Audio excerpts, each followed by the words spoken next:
दोस्तों, आज फिर नई परख के दर्शकों को मैं अभय कुमार दुबे सीधा संबोधित करूंगा। हमेशा की तरह मेरी बात सीधी होगी, सटीक होगी और बिना किसी हेर-फेर के होगी।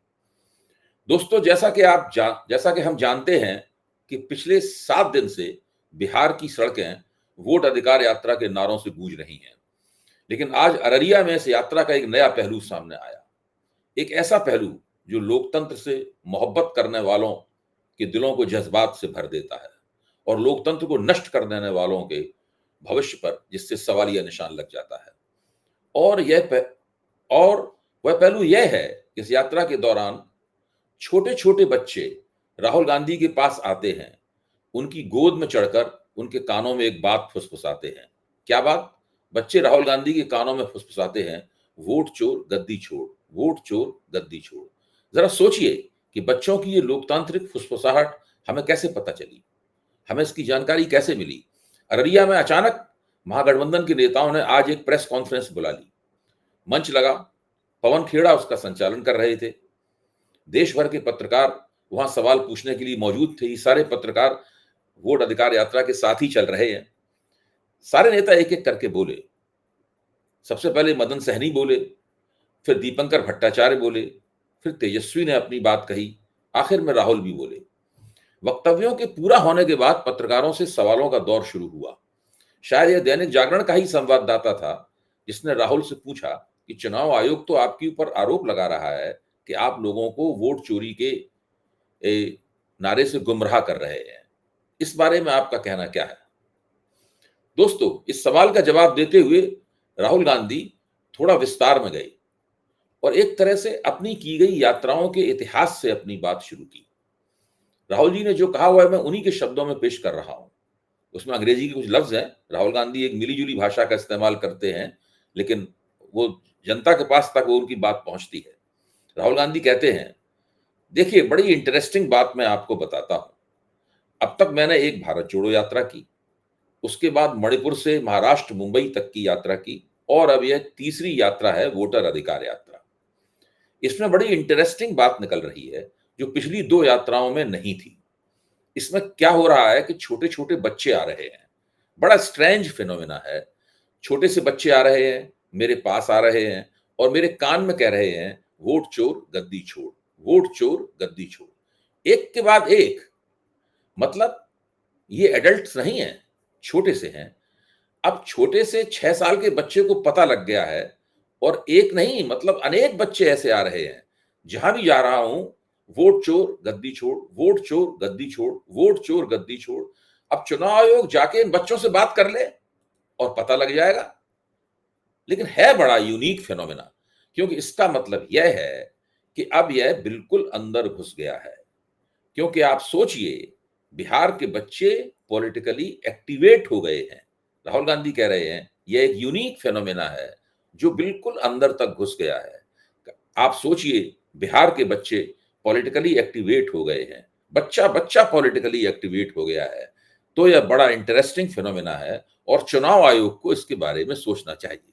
अब राहुल गांधी कह रहे हैं कि चुनाव आयोग को सोचना चाहिए। मुझे लगता है चुनाव आयोग तो इसके बारे में सोचेगा ही। भारतीय जनता पार्टी को इसके बारे में सोचना चाहिए, नीतीश कुमार को इसके बारे में सोचना चाहिए, चिराग पासवान को इसके बारे में सोचना चाहिए। क्योंकि ये जो पॉलिटिकल फिनोमेना है, ये जो राजनीतिक परिघटना है, ये अगर किसी को नुकसान पहुंचाएगी तो वो एनडीए को नुकसान पहुंचाएगी। दोस्तों, राहुल गांधी से इस प्रेस कॉन्फ्रेंस में एक और सवाल पूछा गया कि जब आप 7 दिन से यात्रा कर रहे हैं और रास्ते में किसानों से भी मिल रहे हैं, तो सत्ता में जब आएंगे तो मौजूदा सरकार से अलग बिहार के किसानों के लिए क्या करेंगे? राहुल के पास इस बात का भी एक सटीक जवाब था। राहुल ने कहा कि हमारे नेशनल मैनिफेस्टो में किसानों के लिए अलग-अलग आइडियाज हैं। इन्हें सब मिलाकर हम वहां मैनिफेस्टो बनाएंगे, बिहार के लिए मैनिफेस्टो बनाएंगे और उस पर हमारा काम चल रहा है। लेकिन बेसिक आइडिया यह है कि हिंदुस्तान के किसान और बिहार के किसान को सरकार की तरफ से प्रोटेक्शन मिलना चाहिए। यानी सरकार को उनके आर्थिक हितों की रक्षा करनी चाहिए। उन पर जो कर्ज का वजन है, उस वजन को घटाया जाना चाहिए और किसान पर जो आखिरी क्षण में जो आक्रमण होता है, जिसका ताल्लुक एक्सपोर्ट से है, जिसका ताल्लुक इंपोर्ट से है, किसान को स्टोरेज की सुविधा नहीं मिलती है, इन चीजों पर हम काम करना चाहते हैं। राहुल गांधी ने साफ कहा कि बिहार के बारे में खास तौर से हमारी मैनिफेस्टो कमेटी इस पहलू के ऊपर काम कर रही है। दोस्तों, राहुल गांधी का यह रवैया ठीक वैसा ही है जो महाभारत के नायक अर्जुन का था। उन्हें निशाना लगाते समय केवल चिड़िया की आंख दिख रही थी। राहुल ने भी हर सवाल के जवाब में अपनी आंख निशाने से नहीं हटने दी। उनका कहना था कि वोटर अधिकार यात्रा बहुत सक्सेसफुल है और लोग ऑर्गेनिकली यानी अपनी पहलकदमी से इसमें आ रहे हैं। हम बुला नहीं रहे हैं, स्वाभाविक रूप से लोग आ रहे हैं। और यह क्लियर है कि जो बात हमने कही थी, वोट चोरी की जो बात कही थी, वह बिहार के लाखों नहीं बल्कि करोड़ों लोगों ने उस बात को मान लिया है, उस बात को स्वीकार कर लिया है।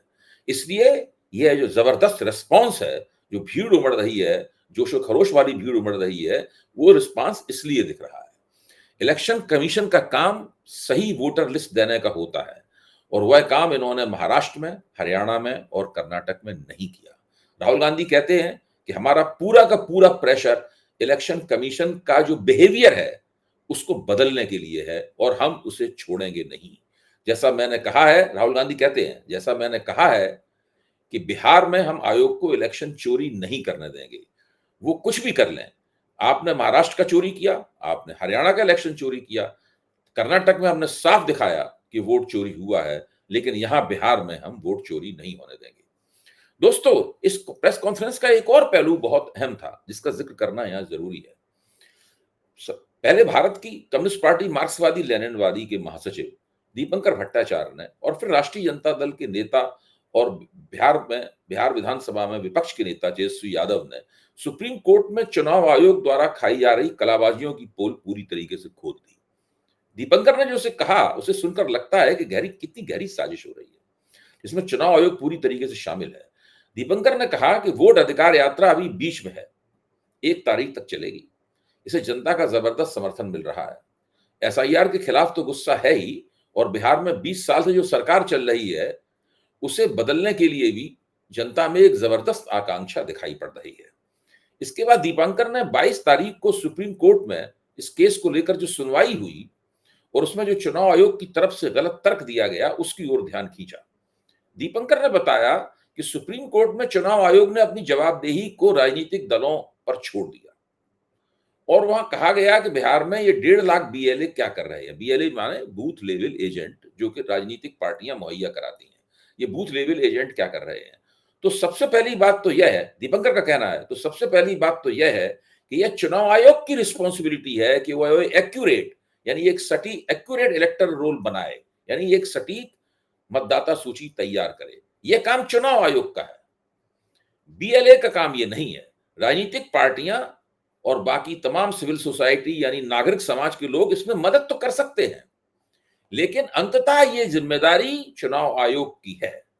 चुनाव आयोग अपनी जिम्मेदारी निभाने में विफलता का ठीकरा बीएलए के ऊपर या राजनीतिक दलों के ऊपर नहीं फोड़ सकता। दीपंकर के मुताबिक हम आपको बताना चाहते हैं कि अगर सबसे ज्यादा बीएलए किसी पार्टी के हैं तो वो भारतीय जनता पार्टी के हैं, और हमें पता लग रहा है कि जो वोट काटे जा रहे हैं वो प्रवासी मजदूरों के हैं, जो दलितों के हैं, अति पिछड़ों के वोट हैं, गरीबों के वोट हैं, और उनमें कोई भारतीय जनता पार्टी का समर्थक नहीं है। तो सवाल इसी से उठता है कि बीजेपी अगर खामोश है, इस पूरे सवाल को लेकर के वोट कट रहे हैं, तो किस लिए खामोश है? बीएलए की संख्या के बारे में दीपंकर ने बताया कि अभी तक दिल्ली में चुनाव आयोग हमारे रिकॉर्ड में 1500 बीएलए दिखा रहा है। बिहार के चुनाव ऑफिस को बताया गया है कि कुल 25,000 बीएलए हैं और अभी भी 1,000 बीएलए पेंडिंग है। कुल 25,000 बीएलए हैं और अभी भी 1,000 बीएलए पेंडिंग है। तो यह जो बात पूरी लाल फीताशाही है, पूरी नौकरशाही है, वो इसमें बाधा पहुंचा रही है। लोगों को हर स्तर पर बाधा पहुंचाई जा रही है ताकि वह वोटर लिस्ट में उनका नाम न चढ़ पाए। दीपंकर के मुताबिक इसीलिए हमें लगता है कि यह वोटाधिकार यात्रा बहुत जरूरी है कि लोग अपने अधिकार के लिए और आगे बढ़ें और एकजुट हों और अपने अधिकार की रक्षा करें और वोट का सही इस्तेमाल करके इस बार के चुनाव में सरकार को बदल दें।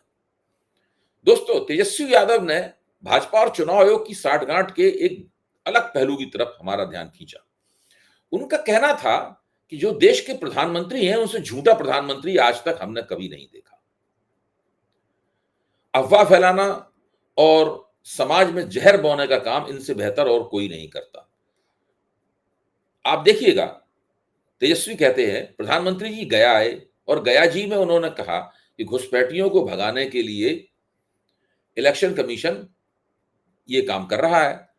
लेकिन इलेक्शन कमीशन की जो कैटेगरी की लिस्ट है या जो सुप्रीम कोर्ट में उसने एफिडेविट जमा किया है, उसमें तो कहीं भी घुसपैठियों का जिक्र ही नहीं है। ये बात सही है, मैं भी इस बात को लंबे अरसे से कह रहा हूं, जिसको तेजस्वी यादव ने यहां रेखांकित किया है। अमित अमित शाह बिहार आए, वो अपने भाषण में कह गए कि घुसपैठियों को वोट नहीं डालने देंगे और चुनाव आयोग ये काम कर रहा है एसआईआर के जरिए।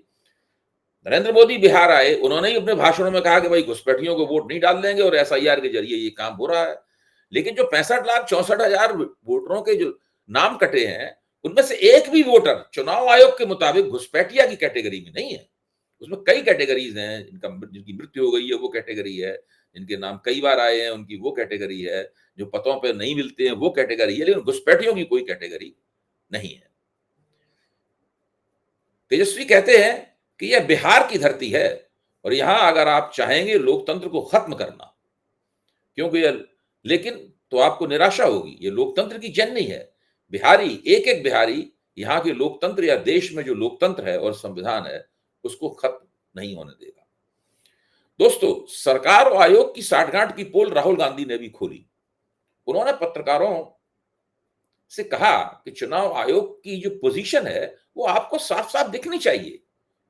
राहुल गांधी ने कहा कि मैंने कर्नाटक में महादेवपुरा में उनके सामने एक डेटा रखा, ब्लैक एंड व्हाइट। उन सवालों का आज तक जवाब नहीं आया है। मेरा सवाल यह था कि 1 लाख फर्जी वोटर कहां से आए, इसका मैंने डेटा पेश किया, कैसे आए, ये कौन थे, इसका जवाब इलेक्शन कमीशन ने नहीं दिया। मैं जब प्रेस कॉन्फ्रेंस कर रहा था तो इलेक्शन कमीशन कहता है कि राहुल गांधी को एफिडेविट देना चाहिए और अगर एफिडेविट नहीं देगा तो हम स्वीकार नहीं करेंगे। कुछ दिन बाद ही भाजपा के नेता अनुराग ठाकुर ने भी वैसी ही प्रेस कॉन्फ्रेंस की। राहुल ने बताया कि जो हम कह रहे थे अनुराग ने उसी को दोहराया। पता नहीं उनको ये आइडिया कहां से आया, किसने दिया, मगर चुनाव आयोग ने उनसे एफिडेविट नहीं मांगा।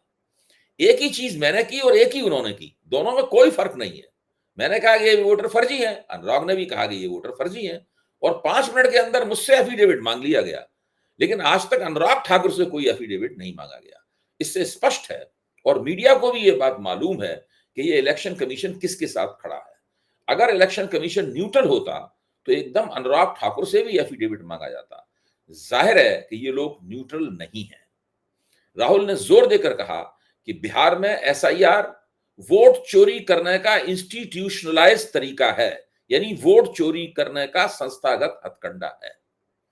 लाखों वोटरों के नाम कट गए हैं। विपक्ष शिकायत कर रहा है मगर भाजपा कोई शिकायत नहीं कर रही है। कहीं भी भाजपा ने नहीं कहा कि भाई वोटर कट रहे हैं। यह सच्चाई है कि वोटर कटे हैं, 65 लाख से ज्यादा वोटर कटे हैं, मगर बीजेपी कुछ भी नहीं कह रही है। क्यों? क्योंकि पार्टनरशिप है। इलेक्शन कमीशन, इलेक्शन कमिश्नर और भारतीय जनता पार्टी के बीच में पार्टनरशिप है। दोस्तों, अररिया की यह प्रेस कॉन्फ्रेंस आने वाली राजनीति का एक दस्तावेज है। इस कॉन्फ्रेंस में कहा गया एक एक लफ्ज ठोस है और सच्चा है, और सच और साहस के साथ ही हम सब लोगों को रहना चाहिए। महागठबंधन के नेताओं ने एक एक करके भाजपा और चुनाव आयोग का पर्दाफाश किया है। मोदी सरकार के खिलाफ चलने वाले राष्ट्रव्यापी आंदोलन का पहला अध्याय बिहार में घट रहा है। अभी और कई पर्दे उठने वाले हैं। इंतजार कीजिए दोस्तों, पिक्चर अभी बाकी है। धन्यवाद। जाने से पहले दोस्तों, हमेशा की तरह मैं आपसे अपील करूंगा कि आप नई परख को अपनाएं, उसे सब्सक्राइब करें और अपने परिचितों को भी सुझाव दें कि वो भी नई परख से जुड़ें। और हमें आपकी टिप्पणियां भी चाहिए। अगर आपके मन में कोई आलोचना वाला मुद्दा है तो आप उसको भी हमारे सामने रखिए। हमें आपकी आलोचना से सिर्फ लाभ ही होगा। नई परख का मंच और समृद्ध होगा। हम लोकतंत्र की, वोट अधिकार की, जनवादी अधिकारों की सेवा ज्यादा बेहतर तरीके से कर पाएंगे। धन्यवाद।